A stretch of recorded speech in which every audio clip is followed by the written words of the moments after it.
Les revendications foncières sont chaque jour plus nombreuses en Polynésie française. 1800 dossiers encombrent les bureaux du palais de justice. Un tribunal foncier devrait voir le jour en 2017.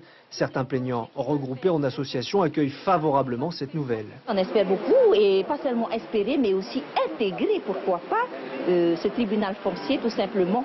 Qui peut mieux parler des affaires de terre que nous les Polynésiens qui vivons sur nos terres? Mais tous ne sont pas de cet avis. Gérard Vahiné revendique un terrain depuis 53 ans. L'affaire n'est toujours pas réglée. Aujourd'hui, il ne croit plus en l'efficacité des tribunaux. Ça a assez duré les tribunaux de l'époque. Ça fait plus d'un siècle. Ça n'a jamais abouti. Et je me demande pourquoi refaire un autre tribunal foncier en Polynésie et dirigé par un juge français. Il faut qu'on retourne sur les annexions de la reine Pomaré, qui avait signé, qui avait prescrit dessus que les affaires de terre, on ne touche pas. Ce sont les tribunaux Maori qui trancheront cette affaire-là. Les affaires de terre représentent 30% des dossiers de cet avocat. Des dossiers très longs à aboutir, en cause les lenteurs des procédures et le manque de moyens. Mais la création d'un tribunal foncier suscite chez Thierry Jacquet surtout du scepticisme.